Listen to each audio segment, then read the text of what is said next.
Hello everyone, welcome back to my channel.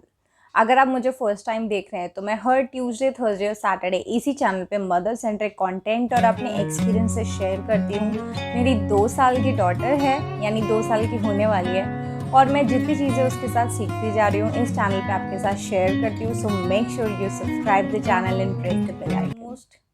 आज का topic है मेरे ऑलमोस्ट 2 साल का एक्सपीरियंस। मदरहुड की जर्नी और सबके एक्सपीरियंसेस अलग होते हैं, तो आज मैं आपके साथ अपना एक्सपीरियंस शेयर करूँगी कि मैंने इन 2 सालों में क्या क्या सीखा। तो शुरुआत से शुरुआत करते हैं। जब हमारी शादी हुई मेरे और गौरव की, तो हम लोगों ने तभी डिसाइड कर लिया था, ये म्यूचुअल डिसीजन था कि हम लोग फैमिली प्लान 1 साल बाद करेंगे। एटलीस्ट 1 साल तक हम लोगों को फर्स्ट एनिवर्सरी तक बेबी नहीं चाहिए। तो हमारा ऐसा ही हुआ। फर्स्ट एनिवर्सरी के बाद ही मैंने कंसीव किया।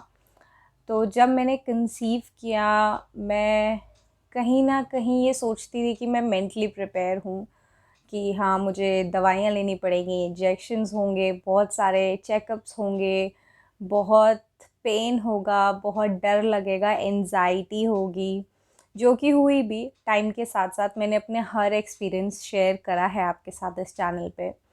और ड्रीम मम ट्रू चैनल की शुरुआत भी ऐसे ही हुई। यूट्यूब पे मुझे बहुत पहले से आना था, बट मुझे कुछ ऐसा नीश नहीं मिल रहा था जिससे मैं रिलेट कर पाऊँ, या जो मैं अपने दिल से बना रही हूँ कंटेंट। मुझे और भी चीज़ों में इंटरेस्ट था, बट जब मैंने कंसीव किया तो मैंने सोचा क्यों ना मैं अपनी जर्नी डॉक्यूमेंट करूँ। तो मेरी पहली वीडियो तब थी इस चैनल पर जब मैं आई गेस 3 मंथ्स प्रेग्नेंट थी ऑलरेडी। तो मैंने जब सोचा कि जब मुझे कंसीव करना है, जब हम लोगों को फैमिली प्लान करनी है, विद इन 3 to 4 मंथ्स मैंने कंसीव कर लिया। जर्नी बहुत अप्स एंड डाउन्स वाली रही है। मैं डिटेल में नहीं जाऊंगी। बहुत सारी ऐसी चीज़ें रही हैं जो कि अच्छी थी, बहुत सारी ऐसी चीज़ें रही हैं जो कि थोड़ी अच्छी नहीं थी। कट टू जब मैंने कंसीव किया, और रोज़ नए चेंजेस, रोज़ नए चैलेंजेस, आपको सोने में दिक्कत होती है, आपको हर चीज़ में दिक्कत होती है।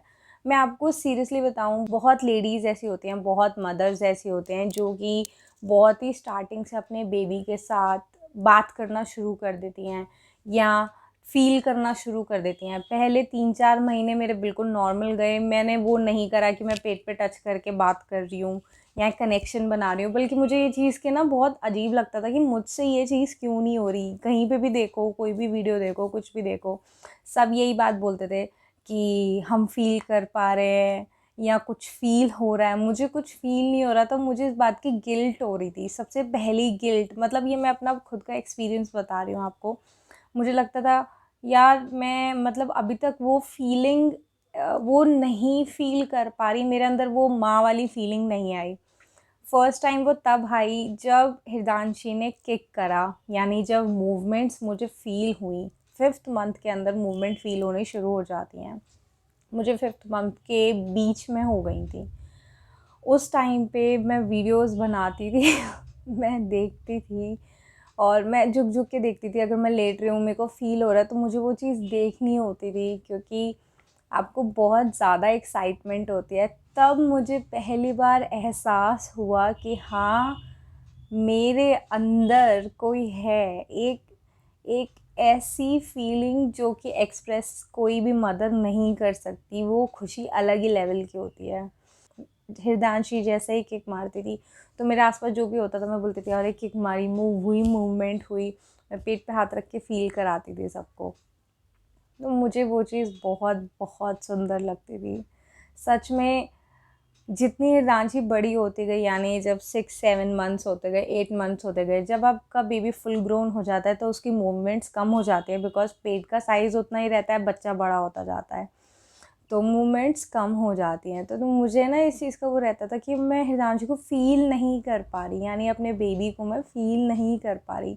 ऑल्दो मुझे पता था है मेरे अंदर सब कुछ है, बट मैं सोचती थी कि यार कब किक करेगी, कब मूव करेगी। मैं बार बार टच करके देखती थी। सोते वक्त जो चेंजेस आते थे, या जब आप आपको फ़ील होने लग जाता है, आप किसी के लिए कॉन्शियस हो। मेरी नींद बहुत गहरी है, मतलब बाय नेचर मैं बहुत गहरी नींद सोती हूँ, पर जब उस टाइम पे मैं आधे टाइम ये कॉन्शियस रहती थी कि हृदांश यानी मेरे बेबी को, हृदांशी को, उसका सिर ना दबे, उसके बॉडी पार्ट्स ना दबे, तो मैं अपने पेट पे बिल्कुल प्रेशर नहीं आने देती थी। गलती से मैंने प्रेगनेंसी पिलो ले रखा था। अगर मुझे फ़ील होता था कि मैं ज़्यादा टिल्ट हो रही हूँ एक करवट की तरफ, तो मैं बहुत एकदम से कॉन्शियस होके सीधी हो जाती थी और कोशिश करती थी कि मैं अपनी तरफ से मैक्स कंफर्ट दे सकूँ अपने बेबी को। तो ये ऑटोमेटिकली होता गया। जिस दिन हिजांशी हुई, मुझे आज भी याद है, मैंने अपनी सिजेरियन स्टोरी वाली वीडियो में बताया है कि मेरे हाथ दोनों ऐसे बंधे हुए थे, मतलब आपको बेल्ट देते हैं, आपके बेल्ट बांधते हैं हाथों पे, बिकॉज़ आप मूव ना करो। तो मेरे दोनों हाथ बंधे हुए थे और मैंने जस्ट झुक झुक के ऐसे देख रही थी कि कौन है करके, एक बारी मैं झलक देख लूँ। तो जब उन्होंने मुझे बताया कि बेबी गर्ल हुई है, सो आई वाज़ लाइक यार ये मेरी बेटी है। और मैं बहुत ज़्यादा खुश थी, सच में मैं बहुत ज़्यादा खुश थी। ऑल्दो मैं अनकॉन्शियस थी, एक दिन तक मैं प्रॉपरली देख नहीं पाई बिकॉज़ सिज़ेरियन हुआ था। सिज़ेरियन के बाद एक दिन तक प्रॉपर आपको लेटे रहना होता है। ब्रेस्ट फीडिंग भी लेट के ही करवाते हैं वहाँ की नर्सेज़ या आपके जो फैमिली मेम्बर्स होते हैं। और ज़्यादातर सिज़ेरियन बेबीज़ एक दिन बाद ही ब्रेस्ट फीड करते हैं। हिज़ांशी ने भी एक दिन बाद ही करा था, मतलब 8-9 घंटे बाद जब मेरे को होश आया था तब मैंने ट्राई करा था, तब मुझे फ़ीड नहीं आया। सबसे ज़्यादा एंशियस मैं उस टाइम पे हुई थी कि यार मेरा सिज़ेरियन हो गया, मैं ब्रेस्ट फीड नहीं करवा पाऊँगी अब अपनी डॉटर को। जो चीज़ें आप सुनते रहते हो लोगों के एक्सपीरियंसेस से, तो वो चीज़ मेरे माइंड में सबसे पहले ट्रिगर हुई थी। उस टाइम पे मैं सिज़ेरियन हुआ था मेरा, मैंने खुद को भी नहीं देखा कि मेरे कहाँ दर्द हो रही है, क्या हो रहा है। मैंने पंप यूज़ करा और मैंने ब्रेस्ट फीड करवाया। वो सब कुछ सोचा समझा नहीं था, वो सब अनकॉन्शियस था, बट आज मैं उस फीलिंग को याद करती हूँ तो मुझे लगता है यार मैं कितनी स्ट्रॉन्ग हो गई हूँ। मैंने बहुत सारी ऐसी चीज़ें हैं जो कि अपनी कॉम्प्रोमाइज़ करी हैं अननोइंगली, अनकॉन्शियसली, सिर्फ़ अपने बच्चे के लिए। और चाहे वो रात को सोना, सिर्फ मैंने नहीं, बहुत मदर्स करती हैं, चाहे वो रात को सोना है। हिरदांशी ब्रेस्ट फीड करती है अभी भी, वो 19 मंथ्स प्लस हो गई है और अभी भी वो ब्रेस्ट फीड करती है। टचवुड मेरी ब्रेस्ट फीडिंग की जर्नी में मुझे कोई दिक्कत नहीं हुई। मैंने जो जो चीज़ें की हैं वो सब आपके साथ शेयर करी हैं। बट अब भी रात को एक करवट पे सोए रहना, उसे हग करके सोना, वो ब्रेस्ट फीड कर रही है तो उसे बार बार किस करते रहना, ये चीज़ें मैं आज भी करती हूँ। जब हृदांशी हुई और सबने मुझे बताया, मैं इतनी खुश थी। मैं थर्ड डे वापस आई और मुझे लग रहा था यार क्या मैं इतनी कैपेबल हूँ कि मैं खुद का तो ढंग से ध्यान नहीं रख पाती, और मैं एक छोटे से बच्चे का ध्यान रखूँगी जो कि फुल्ली मेरे पे डिपेंडेंट है। आपकी फ़ैमिली कितनी ही अच्छी हो, आपके इन लॉज़ कितने ही अच्छे हों, आपके हस्बैंड कितने ही अच्छे हो, अल्टीमेटली जो केयर टेकर होती है वो मदर होती है। ठीक है, तो मेरे साथ family wise, in laws wise, husband wise ऐसी कोई दिक्कत नहीं थी। बट मुझे ये लग रहा था यार जब सब कुछ हो जाएगा, मेरे जापे का टाइम ख़त्म हो जाएगा, मैं इतनी कैपेबल नहीं हूँ कि मैं एक बच्चे को फुल्ली अपने ऊपर डिपेंडेंट रख सकूँ, उसकी नर्चरिंग कर सकूँ। तो मैं बहुत ज़्यादा एंशियस थी। उस टाइम पे आपकी बॉडी के हार्मोन बहुत चेंजेस होते हैं, अपनी बॉडी आपकी बैक टू नॉर्मल आ रही होती है, आप दुनिया भर के ट्रीटमेंट्स करवाते हो, चाहे वो मालिश करवानी हो, चाहे वो एलोपैथी या आपका पेट बाँधना जैसे घर के नुस्खे हों, यानी बेल्ट यूज़ करना। तो बहुत सारी चीज़ें आपकी बॉडी में, आपके माइंड में चल रही होती है, आपकी लाइफ पूरी बदल चुकी होती है। तो मैं बहुत ज़्यादा एंशियस थी। धीरे मेरे जापे का टाइम निकल गया, मैं अपने घर पे भी रही और यहाँ पे भी रही। और एक टाइम के बाद 2 या 3 महीने जब हृदांशी को हो गए, तब वो फुल्ली मेरे पास थी, मेरे ऊपर थी। मम्मी के स्कूल शुरू हो गए थे, मेरी सिस्टर इन लॉ वापस चली गई थी, मैं अपने घर आ गई थी। और अब मेरे लिए चैलेंज ये था कि मैं फ़िज़िकली इतनी स्ट्रॉन्ग नहीं थी या इतनी स्ट्रेंथ नहीं थी मेरे में, पर मेरे को हिरदांशी का सब कुछ करना था। मेरा एक दिन भी उसकी मालिश या उसका किसी भी चीज़ की जो भी उसका रूटीन था वो छूट जाता था, तो मुझे बड़ा गिल्ट होता था कि यार मैं इसकी नर्चरिंग अच्छे से नहीं कर पा रही, या मुझसे कोई गलती हो रही है, या ऐसा था कि मम्मी स्कूल से आ रही हैं फिर मालिश कर रही हैं, या नहलाया नहीं, बहुत छोटे छोटे टास्क। फिर आपको अपना घर देखना पड़ता है आपको अपना बेबी देखना होता है, आपको अपना घर देखना होता है। आप फिज़िकली स्ट्रॉन्ग नहीं फ़ील कर रहे तो आप ऑलरेडी एंशियस होते हो, और तो आपको लगता है कि यार अब आपको अपनी सेल्फ़ केयर की भी ज़रूरत है। प्रेगनेंसी ने मुझे एक चीज़ सिखा दी कि अगर आपको अपने बच्चे की रिस्पॉन्सिबिलिटी उठानी है, चाहे जब वो पेट के अंदर हो या बाहर, तो आपको पहले खुद को स्ट्रॉन्ग बनाना पड़ेगा। प्रेगनेंसी में मैंने अपना ध्यान जितना रखा है उतना मैंने लाइफ में अपना कभी ध्यान नहीं रखा। जितना टाइम मैंने अपनी सेल्फ़ केयर तो टर्म मैं क्या ही बोलूँ, मतलब अच्छी डाइट लेना, हेल्दी लेना। मेरे को मीठा बिल्कुल पसंद नहीं है, और जापे के टाइम पे मैंने इतना मीठा खाया है, क्योंकि ये सारी चीज़ें जो गोंद के लड्डू और ये सब होते हैं सब मीठा बनता है, तो मैंने इतना मीठा खाया है जिसकी कोई लिमिट नहीं है। मुझे जो जिसने बोला कि ये खा ले तेरी मतलब तबीयत ठीक रहेगी, या तेरे को एक हेल्दी आगे लाइफ जीनी है, तो तेरे को ये 40 डेज़ में अपना ध्यान रखना होगा, मैंने वो सब किया। टचवुड मेरी रिकवरी, मेरे स्टिचेस किसी में कोई दिक्कत नहीं हुई। नहीं तो आपको पता है जो लोग सिजेरियन जिनका होता है उनके यहाँ तो स्टिचेस में प्रॉब्लम हो जाती है, या कुछ ना कुछ उनके साथ प्रॉब्लम रहती है, या बोला जाता है वो ब्रेस्ट फीड नहीं करवा सकते। मैंने थर्ड डे जब मैं अपने घर में आई थी तो मैंने चाय पी थी, दूध में पत्ती लगाई थी, खिचड़ी खाई थी, और मतलब बोलते हैं चावल नहीं देने चाहिए, तो मेरी मदर इन लॉ ने खिचड़ी बनाई थी। बिकॉज़ उस टाइम पे आपकी बॉडी में यार कट लगा होता है, पेट बहुत ज़्यादा सॉफ्ट होता है, नम होता है।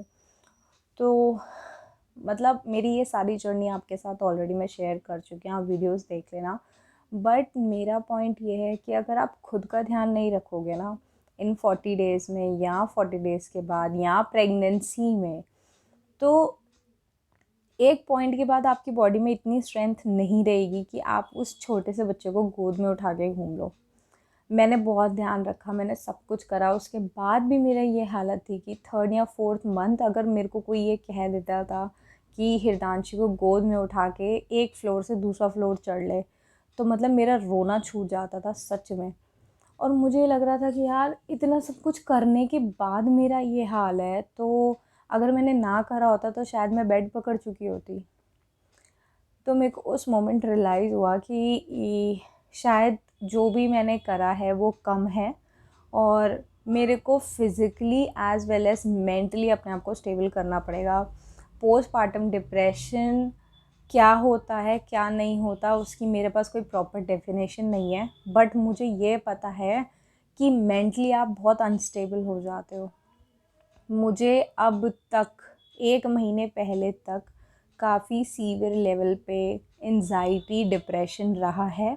लाइफ में कभी नहीं रहा। मैं वैसी लड़की हूँ जो बहुत ज़्यादा डिफ़िकल्ट सिचुएशन से निकल चुकी है, बट ये जो फ़ेज़ था आफ्टर प्रेगनेंसी, आफ्टर डिलीवरी से लेके टिल अब तक, मैं बहुत संभाल रही थी। एक पॉइंट में मैं अपनी मम्मी पे चिल्लाती थी, अपनी इन लॉज़ पे चिल्लाती थी। मेरे को कभी बात करते करते रोना निकल जाता था।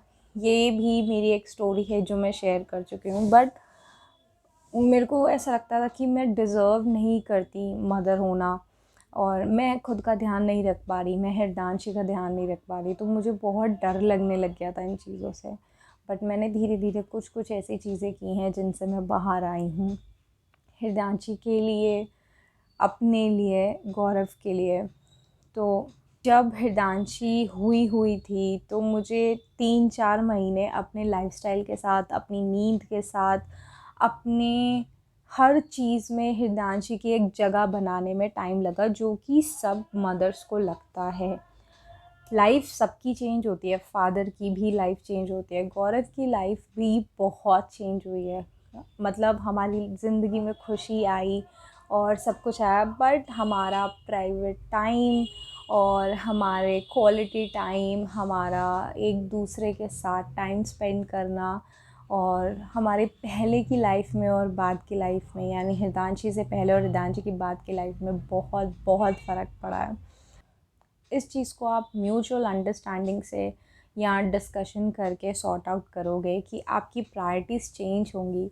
कितनी बार ऐसा होता है, मेरा मन करता है कि मैं गौरव से बात करूं, वो आते के साथ ही हिरदांशी के साथ थोड़ी देर खेलते हैं, फिर भाई बंदा बाहर से आया तो थक जाए तो वो सो जाते हैं, मुझे लगता है कि यार मेरे लिए तो टाइम ही नहीं है। कितनी बार ऐसा होता है कि गौरव एक्सपेक्ट करते हैं कि हाँ भाई मैं उनके साथ टाइम स्पेंड करूँ, बट मैं हिरदांशी के साथ होती हूँ तो उन्हें लगता है यार मेरे लिए तो टाइम ही नहीं है। But the best part is कि हम दोनों के पास हिरदांशी के लिए टाइम होता है। ये जो फीलिंग है, ये जो चीज़ें हैं, ये जो एक्सपीरियंस है, ये अल्टीमेट है। मतलब आप आ रहे हो और जैसे ही गौरव यहाँ कोई भी घर में आता है, गेट बजाते तो वो आवाज़ मारती है पापा पापा, और वो चहकते हुए ऊपर आते हैं, हिरदांशी को गोद में लेते हैं, 2-3 पुच्छी करते हैं। ये एक्सपीरियंस बहुत बहुत सुंदर है। उन दोनों को खुश देखना, वो हंस रहे हैं तो उनकी हंसी में उनको स्माइल करते हुए देखना, उनकी हंसी में हंसना, ये बहुत बहुत एक्सपीरियंस बहुत मतलब अलग लेवल का है। अच्छा, अब बात करती हूँ मैं, ये तो मैं थोड़े इमोशन वाइज चली गई। आपकी बॉडी में फ़िज़िकल चेंजेस बहुत आते हैं जब आप ब्रेस्ट फीड कराते हो, जब आप ब्रेस्ट फीड रुकवाते हो, जब आपको ब्रेस्ट फीड रुकवानी होती है। मैं अब तक 2 बारी कोशिश कर चुकी हूँ कि मैं रुकवाऊँ, बट मैं नहीं रुकवा पा रही क्योंकि मैं 2 दिन बाद खुद ही रोने लग जाती हूँ कि हाय मैंने अपनी लड़की अपने से दूर कर दी। तो ये जो इमोशनल बॉन्ड है आपको स्ट्रेंथ भी देता है, आपको वीक भी बनाता है, आपको स्ट्रॉन्ग भी बनाता है। बहुत सारे एग्ज़ाम्पल्स हैं मेरे पास, एक वीडियो में ये 2 साल नहीं समा पाएंगे। बट ऑल एंड ऑल मैं बात करूँ, कभी कभी ऐसा लगता है यार जब आप बिल्कुल फ्रस्ट्रेट हो जाते हो, नींद पूरी नहीं होती। जब मैंने बताया मैं पोस्टमार्टम डिप्रेशन में थी, तो मेरे रात को रात भर सपने आते थे। ऐसा लगता था कि कोई मेरे से हिरदांशी को छीन के लेके जा रहा है। कभी ऐसे सपने आए हैं मुझे कि मतलब मैं कुछ नहीं कर पा रही, मैं अपनी लाइफ में, अपने करियर में, यूट्यूब चैनल पे मैं बस बिल्कुल अकेली हो गई हूँ, मेरे से कोई प्यार नहीं करता। बहुत बहुत चीज़ें चेंजेस आते हैं। आपको अपने पे, अपने जिस भी भगवान पे भरोसा रखते हो, मैं एक बहुत सिंपल सा एग्ज़ाम्पल दूँगी। मैं साईं बाबा में बिलीव करती हूँ। जिस दिन से मैंने ऐसा सोचना शुरू किया, मैंने ऐसा बोलना शुरू किया कि भगवान अब मैं थक चुकी हूँ, खुद से सब कुछ मैनेज कर गया, अब आप कर लो, मेरे बस की नहीं हो रही। और मैं अब अपनी लाइफ, हिरदांशी, अपने सारे रिलेशन, अपना यूट्यूब का करियर, अपना सब कुछ आपके ऊपर छोड़ रही हूँ, और अब जो करवाओगे आप करवाओगे। स्टेटमेंट थी, ऐसी लाइन थी या जो भी था, ये मैंने सोचा और उस दिन मैंने छोड़ दिया कि यार मैं अकेले नहीं संभाल पाऊँगी सब कुछ, मुझे मदद चाहिए। और आप जिसको बिलीव करते हो, आप कोई भी रिलीजन हो आपका, कुछ भी, आप कहीं किसी भी भगवान को, किसी भी एक यूनिवर्स की ताकत में बिलीव करते हो, तो आप उनसे हेल्प मांगो कि मुझे हेल्दी करो, कि मैं अपने, आपने मुझे बच्चा दिया है तो मुझे इतना कैपेबल बनाओ। जिस दिन से यकीन मानना, जिस दिन से मैंने ये बोलना और इवन प्रे करना शुरू किया है कि आपने मुझे हिरदांशी दी है तो आप मुझे इतना ताकतवर, इतना सक्षम बनाओ कि मैं उसे अच्छे से नर्चर कर सकूं, और एक अच्छे पेरेंटिंग का एग्ज़ाम्पल मैं दे सकूं उसे, कि हाँ वो भी कभी बोले कि हाँ मेरी मदर ने या मेरी फैमिली ने मेरे लिए ये किया है। पर अगर मैं खुद ही मेंटली फ्रस्ट्रेट रहूँगी, अब वो ब्रेस्ट फीडिंग के वक्त काटती थी या कुछ ऐसे करती थी, तो मुझे लगता था यार कि क्यों है, मैं छुड़वा दूँ। और मैं उस टाइम पे ना, कोई और रीज़न नहीं होता था। जब आप खुद से परेशान होते हो, खुद में परेशान होते हो, मैंने आज तक मेरा लाइफ का बेस्ट पार्ट है कि मैं एक मदर बनी, मैंने कंसीव किया। बहुत लोग कहते हैं कि मैंने इस एज में जल्दी कंसीव कर लिया या जल्दी शादी कर ली, तेरे पास टाइम था करके। मुझे इस चीज़ का कोई रिग्रेट नहीं है। अगर मेरे पास हृदयांशी है और मेरे को भगवान पहले बता देते तो मैं अपने वो वर्ड्स वापस ले लेती कि मुझे फर्स्ट ईयर में कंसीव नहीं करना। मेरा कहने का मतलब है कि हृदयांशी की मेरी ज़िंदगी में आने से मैंने बहुत चीज़ें सीखी हैं। अपना ध्यान कैसे रखते हैं, अपने आप से प्यार कैसे करते हैं, अपने बच्चे से प्यार कैसे करते हैं। हमारे मम्मी पापा ने अनगिनत हमारे लिए बिना बोले, बिना सोचे समझे कॉम्प्रोमाइज़ेस किए हैं, एडजस्टमेंट की हैं।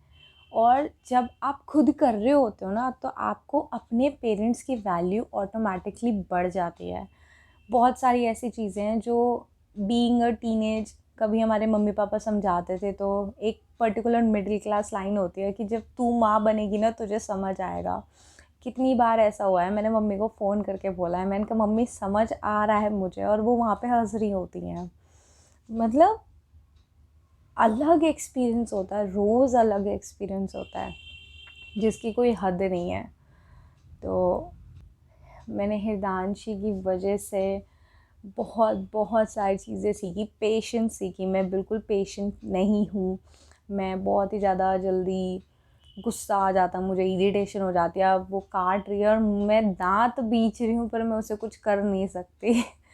तो अपने ऊपर कंट्रोल सीखा। मैंने ये सीखा कि आपको अगर भगवान ने या इस यूनिवर्स ने या कोई ताकत ने रिस्पॉन्सिबिलिटी दी है तो कुछ सोच समझ के ही दी होगी। आपको उस रिस्पॉन्सिबिलिटी पे खड़ा उतरना है। उसके लिए कपड़े लेना, उसके लिए ओकेजन वाइज या फेस्टिवल वाइज थीम बनाना, फ़ोटोज़ खींचना, उसके लिए खाने के लिए पीछे भागना, यहाँ जब वो बीमार हो जाए तो परेशान होना, पूरी पूरी रात पैर ढकना, पैर दबाना, ये सब एक्सपीरियंस बहुत बहुत सुंदर रहे हैं। और मैं मतलब कितना ही बोलती जाऊँगी, 25 मिनट हो गए रिकॉर्डिंग में, और मैं कितना ही बोलती जाऊँगी, कितना ही करती जाऊँगी, ये वीडियो बढ़ती जाएगी बढ़ती जाएगी। लास्ट में मैं, अगर कोई भी ऐसी लेडी है जो इस टाइम प्रेग्नेंट है, प्रेगनेंसी का जो लास्ट ट्राइमेस्टर होता है वो बहुत ही ज़्यादा फ्रस्ट्रेटिंग होता है क्योंकि आपकी बॉडी बिल्कुल हिल चुकी होती है। तो अगर कोई ऐसी लेडी है जो कि अपने लास्ट ट्राइमेस्टर में या मिड ट्राइमेस्टर में मुझे देख रही है, ये सब 1 साल बाद याद भी नहीं रहेगा। आपने नॉर्मल डिलीवरी करी, आपने सिज़ेरियन करी, हाँ, कुछ याद नहीं रहेगा। आपको याद रहेगी आपके बच्चे की पहली स्माइल, आपको याद रहेगी उसके साथ बहुत अच्छे मोमेंट्स। और मैं प्रे करती हूँ आप सभी के लिए जिनकी लाइफ में ये सुनहरा पल नहीं आया कि जल्दी से जल्दी आए, आपको आपके बेबी से जल्दी मिलवाए और आपकी लाइफ पूरी तरीके से बदल जाए। इसी नोट के साथ, अगर आपको मेरी वीडियो पसंद आई तो प्लीज़ इस वीडियो को लाइक करिएगा, मेरे चैनल को सब्सक्राइब करिएगा। मैं हर ट्यूसडे, थर्सडे, सैटरडे ऐसे ही अपने एक्सपीरियंसेस आपके साथ लाती हूँ। अगर आपको कुछ भी बात करनी हो तो मुझे नीचे सोशल मीडिया हैंडल्स हैं, उस पर फॉलो करिएगा। और मैं मिलती हूँ आपसे अगली वीडियो में। तब तक के लिए thank you and bye bye.